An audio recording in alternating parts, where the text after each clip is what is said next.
And I think that when you look at the Bears roster and the guys that they have on their team, they could be a good team with good coaching. Yeah. Like coaching, I don't think coaching is, I think, their biggest problem. Yeah. And, we saw it with Shane Waldron. We're going to see it with Matt Eberflus. Mm-hmm. And, maybe this is a bit of a pipe dream, but I've been talking about Ben Johnson. Yeah. Well, what did Ben Johnson do yesterday? Oh, I don't know. He scored 52 points. Oh, my God. That outgained the Jaguars by 475 yards. That's insane. Scored touchdowns on 7 straight possessions. I'd like to see the Bears do that every once in a while. Oh, yeah. And, will he want to come to the Bears is the question. Yeah, I don't know. But if you're in McCaskey's, you're rich. Yeah. Give him a blank check. Tell him write down the number and meet you at House Hall. Yeah. That's exactly. Now, actually, I thought of something, and this is totally off topic, but I just want to bring it up. Mm-hmm. I thought of something interesting. So say the Lions look as they're going to look throughout the course of the year. Yeah. Say they go to the Super Bowl. Mm-hmm.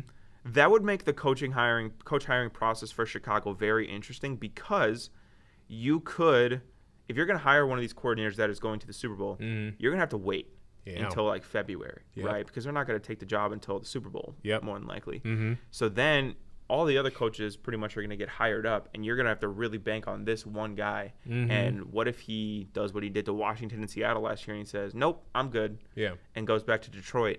Then you're putting yourself in a really bad spot. Mm-hmm. So it'll be very interesting to see the Bears' pursuit of Ben Johnson. Mm-hmm.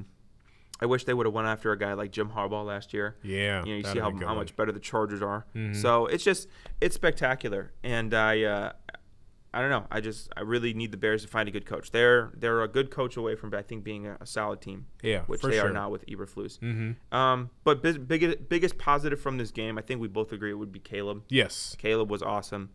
He looked, like I said, he looked in sync. He looked comfortable.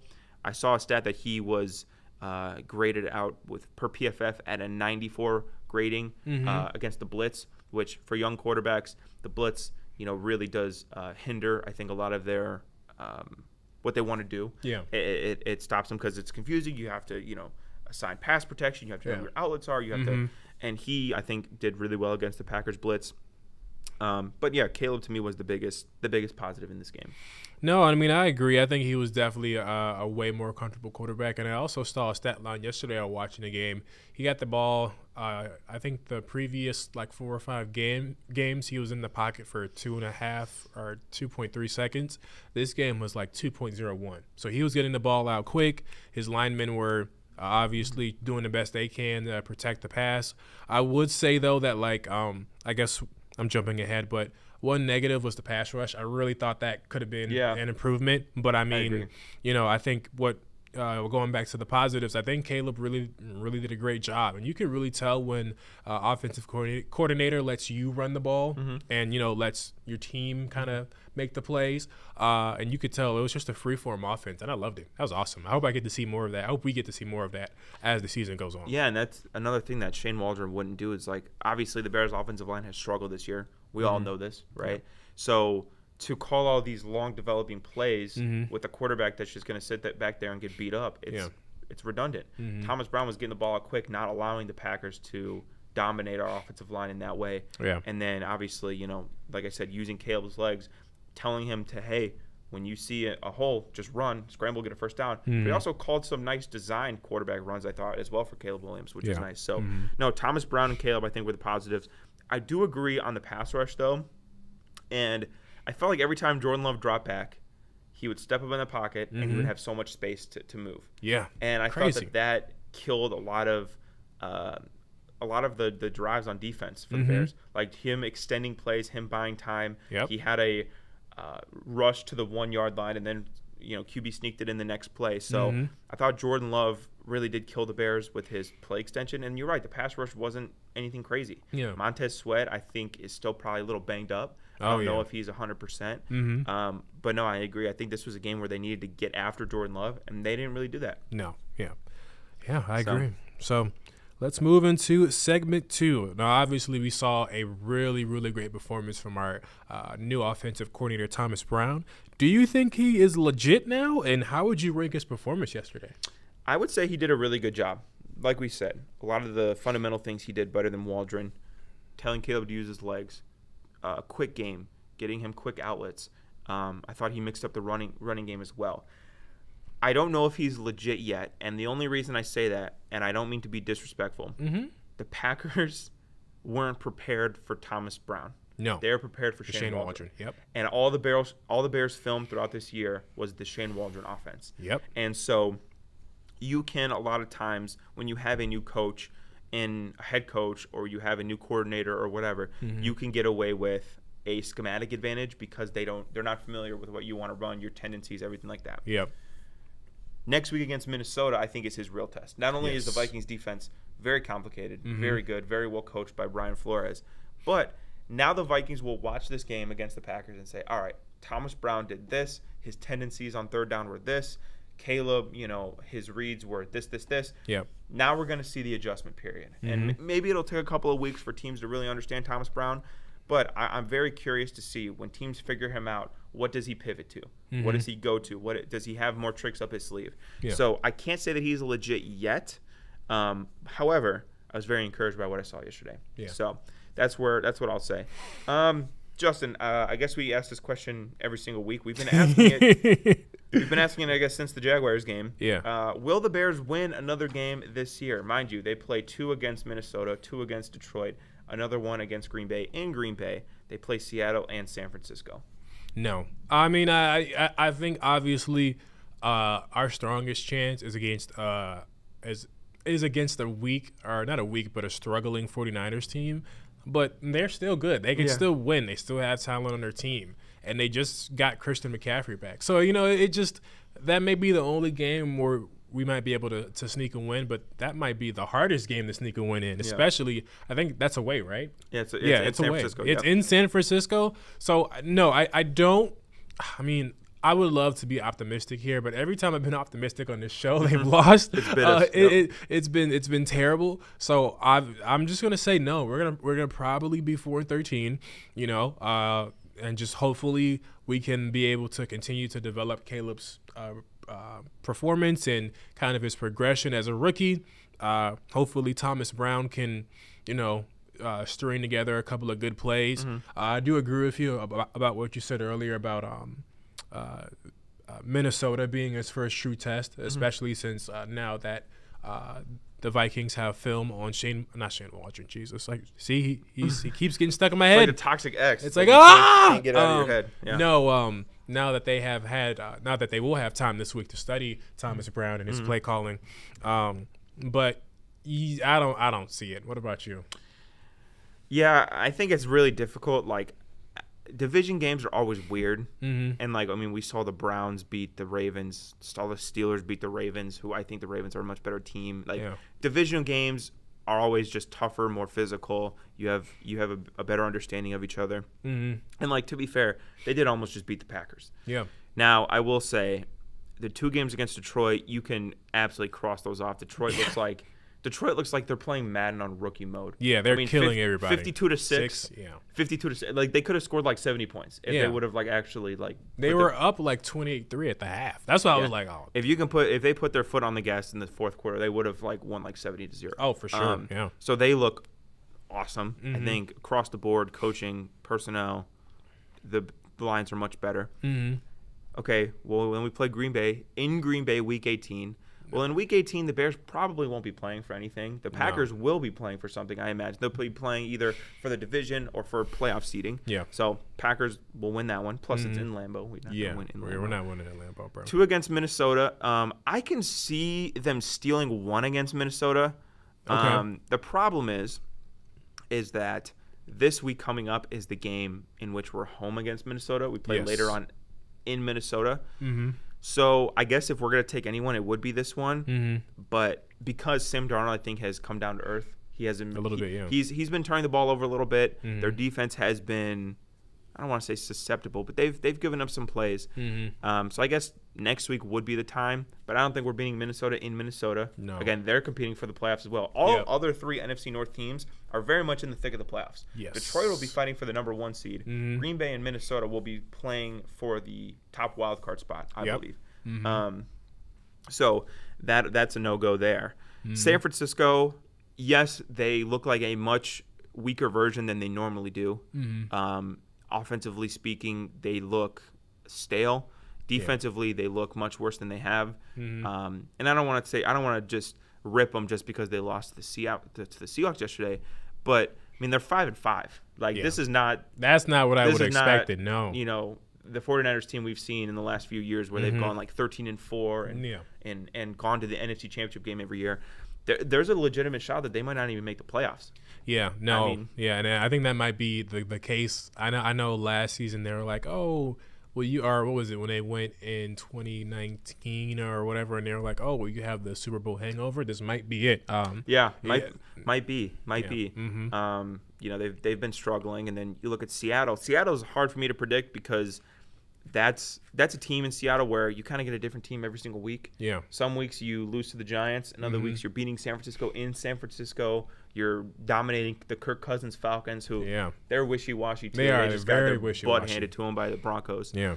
But so I think you maybe point to Seattle because that game is in Chicago. It's a West Coast team. Yeah. But again, that's week 17. I think the Seahawks will be playing for playoff positioning and or the NFC North, NFC West because they're all within a game of each other. Yep.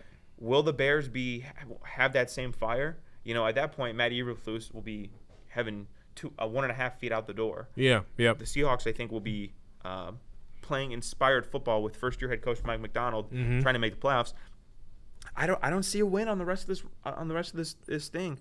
And then you're looking at 4-13. I mean, 4-13, you got a top 5 pick in the draft. Yeah. And which is good. As much as I hate to be in draft mode, or week tanking. 11, is that the worst thing in the world? If you're gonna miss the playoffs, you might as well miss the playoffs going 4-13 than 9-8. Yeah, right. So I don't know. It's hard. It sucks to think that way, but I don't know. Do you see another win on the schedule? I don't. I just don't. I mean, maybe if we have like another Panthers game or something, maybe I could be like, we'll win that one. But I just don't see it just because even with the teams that are like San Francisco that are 5-5, I still think that they're pretty good. They have enough talent to beat us, especially on their defensive end. I could definitely see our O-line just completely collapsing from Nick Bosa and those guys. So, I don't have the confidence in myself to say that we'll win another game this season. No. Yeah. So. Yeah. All right. I think this is the big question that we got to answer in this episode. In my opinion, this is the most important question that we have for the rest of the year. Come 2025, I'm going to combine, I guess, a couple of our questions. Yeah, go ahead. Not only what should the goal be for the rest of this season, but come 2025, what do the Bears need to do in this offseason to be a contending team next year? That's a good question. Obviously, the obvious one is coaching. We got to make sure our coaching is actually legitimate and not a bonehead like Matt Eberflus. But I think it's going to come down to coaching and also team chemistry, right? Can we be able to somewhat repeat, not the record, but can we repeat those good games that we had, obviously, this season, and can we translate them on to next season? We have to make sure that if it is Thomas Brown, to make sure that, obviously, if he's performing well, to make sure that he really works with Caleb in the offseason to get him ready and get him ready to go. I had seen this interesting TikTok video that my dad actually sent me a couple of weeks ago where it's this cycle of where we draft a new quarterback and then we fire the coach and then we bring in a brand new coach. So let's say if Matt Eberflus does get fired, we bring in a new coach. That chemistry also has to be very, very well in order for us to even be able to win games next season. So I think it's a combination of coaching and team chemistry. I thought DJ Moore and Caleb Williams got off to a little bit of a rocky start this season, but obviously now they're a well-oiled working machine. I also have questions about Keenan Allen as well. He's been kind of inconsistent this season as well. But definitely those are my, I guess, one or two biggest things in order for us to be a playoff caliber team next year. No, I think coaching, I agree. Number one priority. Number one, spend big on a coach, whoever it is. Yes. Make sure they're competent. I would also say key number two is to improve the offensive line by all means necessary. Yes, that too. I am going to look up really quick offensive linemen that are hitting free agency. Yeah. But, hey, if we're 4-13, that means we're going to have a really good pick. I haven't done a lot of scouting yet, but there are some good linemen in this draft. Yeah, there is. And clearly the offensive line is the big issue for the Bears offense right now. Yes. And the Bears need to spend resources to fix that. Mm-hmm. I'm going to look at Spot Track right now. Let's look at left tackles. Garrett Bowles is a unrestricted free agent. Ronnie Stanley. Let's look at right tackles. Morgan Moses, Trenton Brown, Mekhi Becton. Mekhi Becton has been sneaky really good this year for the Eagles. Mm-hmm. Zach Martin's going to be a free agent. James Daniels, old Bear actually. Kevin Zeitler for the Detroit Lions. I don't really care what the cost is. Yeah. I don't really care like if it doesn't fit, if he's a little older. You need to provide a good offensive line for the Bears. Ryan Kelly, the center for the Colts, unrestricted free agent. Like, there are options in free agency. Open up the checkbook, spend on offensive line, use premium draft capital to do so. Mm-hmm. Because we just talked about the Lions.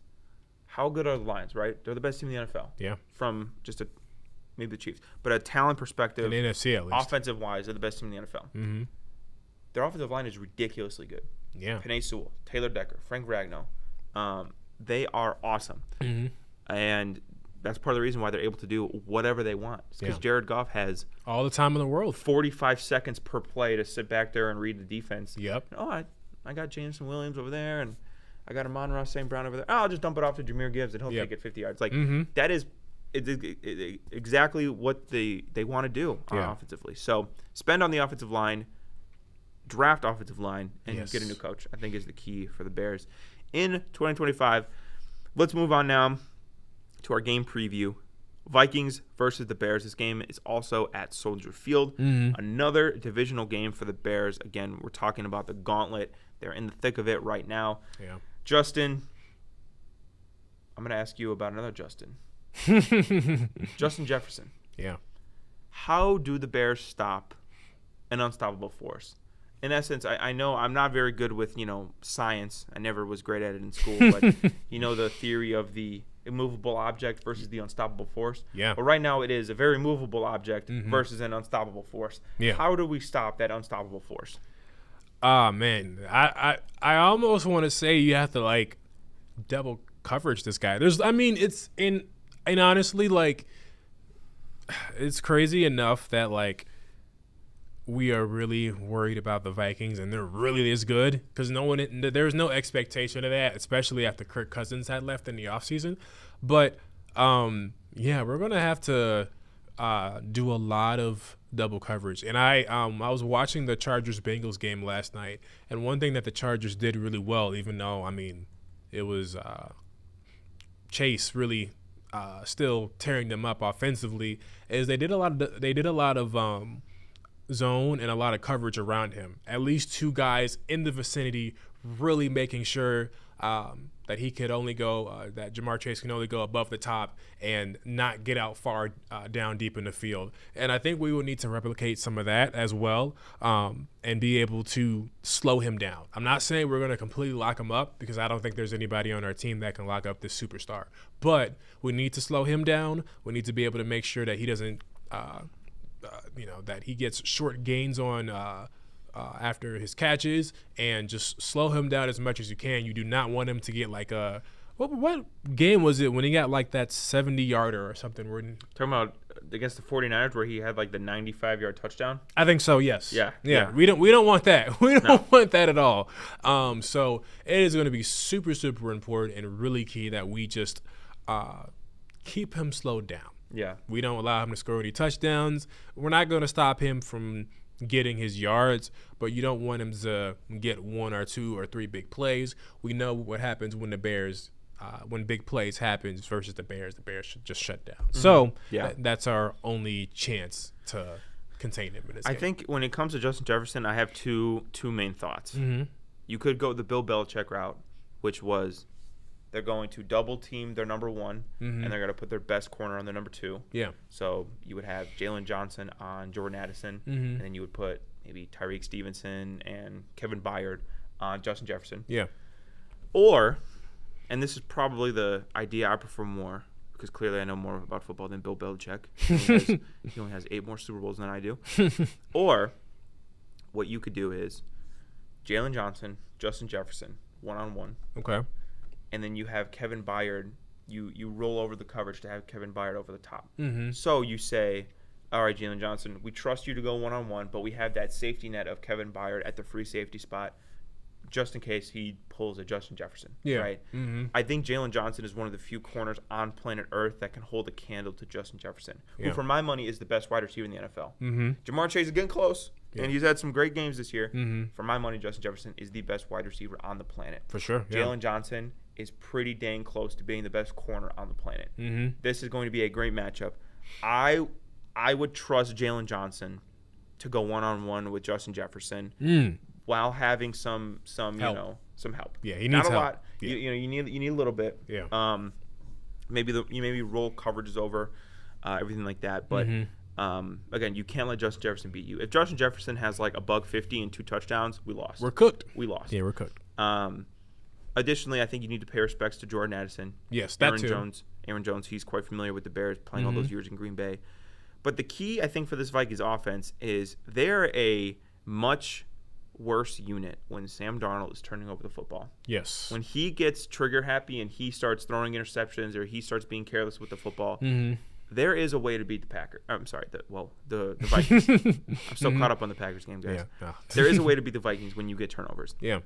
So I think that if the Bears are going to dominate this Vikings offense, you need to have Sam Darnold throw a couple of those passes. You need to pick them off, and you need to create points off of turnovers. You do. Yeah. So that's just Jefferson in the offense. Offensively against this Vikings defense, what do you think the Bears need to do? Because the Vikings run a lot of exotic looks. Yeah. They're going to blitz everybody. They're going to send the free safety and drop the D tackle. They're going to drop both edge rushers and loop the D tackle. They're going to have so many complex and complicated formations and fronts and simulated pressures and coverages. What is the key for the Bears to take advantage of that and beat this Vikings defense? Man, I would say, that's a very good question. Their defense this year has been extremely tough. And I think also as well, to give more credit to the Vikings, obviously this was not the team that we all expected for them to have this high of a winning record. And I can't believe in one of our questions that we had, like, I'm saying this in 2024, can our defense contain Sam Darnold? It's just something that I didn't think I would say unless I was playing like Madden 25 on a simulator or something, and we had just like boosted his stats all the way up. Yeah. But to answer your question, Mike, I think the best way for us to be able to kind of get through this Vikings defense is let's do our run game. And even in the past, maybe not against Washington, but maybe not against New England either. But yesterday's game, it showed a difference. Like when we have the DeAndre Swifts of the world going and being on fire, we're really, really good. And I think that's going to be a huge key factor in order for us to really be able to win the game. I also think as well with this I'm not saying, and I'm the same, like I didn't know, sorry, I'm rambling right now. When I asked you the question about Thomas Brown being legit, I agree with you. I think he is not there yet, and this would be a true test. But I also feel like with having another game that allows Caleb to be comfortable, it allows him to be able to run the plays that he is comfortable with, or just being able to not have the stress of Shane Waldron on his back. I definitely think we'll be able to get away with a couple of throws, but I definitely think this might just be a run game, a heavy run game. Yeah, I mean, you don't want Caleb Williams to get massacred. No, you don't. I think the key in this game is going to be not only on the head of Caleb Williams, but on Thomas Brown. They have to communicate throughout the week their protection packages because, like I said, the Vikings run so many exotic looks. It's almost Steve Spagnuolo-esque where you never quite know if that linebacker is going to blitz, if that nickel corner is going to blitz, if that DN is going to drop in coverage. So the Bears have to communicate beautifully. Are they slide protecting? Are they half sliding? Are they bringing in the tight end to block? Is DeAndre Swift going to help? Is he going to chip? Who is going to block who? Yeah. They need to be on the same page with that because if they let if they slide the wrong way, Cam Bynum's going to come off the edge and obliterate Caleb Williams. Yeah. Or, Jonathan Grenard, who's having an excellent year from the Houston Texans, he is going to blow past Braxton Jones or Darnell Wright and right to Caleb Williams. So they need to align their protections beautifully. Yeah. On top of that, they need to have quick outlets for Caleb Williams. Get the ball out now. Don't wait. Don't sit. Get the ball. Go, go, go. Yep, I agree. I don't think the strength of this Vikings defense is their defensive backfield. I'm sorry, more so their corner room. I think they have good safeties, but I think their corners are not the best. So get the ball quick, get the ball efficiently, know who's blocking who. That's number one. Running the ball, I totally agree. I think if they are unable to run the ball, because this defense thrives when they are rushing the passer. Yep. They wreak havoc. So if you're in obvious passing situations, if it's 3rd and 12, if it's 2nd and 20, they know you're going to throw the ball. They're going to just pin their ears back and they're going to go right after Caleb Williams. Yep. One thing they did well against the Packers is they stayed out of those obvious passing situations. It was a lot of 3rd and 2, 2nd and 5, 3rd and 4, whatever, where you can run the ball, not 3rd and 12 where everybody in the stadium knows you're going to throw the ball. So stay out of those obvious passing situations with the running game, with the protections. And again, I thought Thomas Brown did a good job of it yesterday. Let's see it now. Now it's like in a video game, right? You progress speed a little bit. You beat the tutorial. Yeah. All right. Now we're gonna throw you into the fire and see if you survive. All right. Yeah. All right, man. Let's call a score prediction, and I feel like I know both of our scores because we literally just said they're not gonna win. So I'll go first. I definitely think this would be a close one, but I think at the end of the day, we are not ready yet as a team to really start winning, at least not for a playoff run. So I'm going to say the Bears are going to lose this one to the Vikings 24-19. 24-19 is good. I was just looking up the weather just to see. Oh, it's going to be like a freezing cold game. No, it's going to be 48 degrees. I was going to say maybe if it was like freezing, sure, the Vikings playing a dome. No. I think the Bears do lose this game. The Vikings, again, have been one of the best teams in the NFL so far this year. I'm going to go 24-17. Okay. It feels I just looked up the Vegas line. Right now the Vikings are only favored by 3.5. Which tells you, that they'd probably be 6-7 point favorites at home. This game's in Chicago, of course. So 3.5 point favorites. I think that they cover. I think they beat the Bears. What did I say? I said 24-17. 24-17. Yeah. I think that checks out. I think they beat the Bears, and the Bears then would lose, their 5th straight game? Yeah. 6th straight game? Yeah. Yep. I think it's 5th. Let's check it out. Let's do some math here. Let's count up the losses with me. All right. So we beat the Jaguars, Commanders, Cardinals, Patriots, Packers. That would be number 5. So, yeah, it would be mighty rough in Chicago. 5 straight losses in the middle of the year. This is terrible. But after the Vikings game, turn around quick, short rest, then they got to go to Detroit on Thanksgiving. Oh, just enjoy your Thanksgiving dinner. Just turn off the TV. Just enjoy. Or watch another game. But I think that whole the other game sucks, dude. The other game is Giants Cowboys. Is going to be Tommy DeVito versus Cooper Rush. Oh gosh, don't. Jeez Yeah, Louise. just you don't have to watch football this Thanksgiving. Yeah, I guess. Enjoy time with your family. Yeah, eat some cook, turkey. You know what I'm saying? Don't talk about politics. No. Yeah. Don't talk about the election. But have fun. Have fun. And eat a lot of food, gain a lot of weight. Yeah. You can work it off in 2025. So, for sure. Yeah. Diet starts tomorrow. Everybody knows that. All right. Oh, yep. Let's go ahead and wrap the show up, Justin. Man, thank you guys so much for all for watching and giving all your support. I'm hoping that maybe we'll be able to talk about a Bears win before the end of the season, but I don't know. I'm not a betting man, so probably not. But yeah, thank you guys for watching. Stay tuned for our next episode next week as we give our recap against the Vikings, and I hope you guys have a wonderful, wonderful week.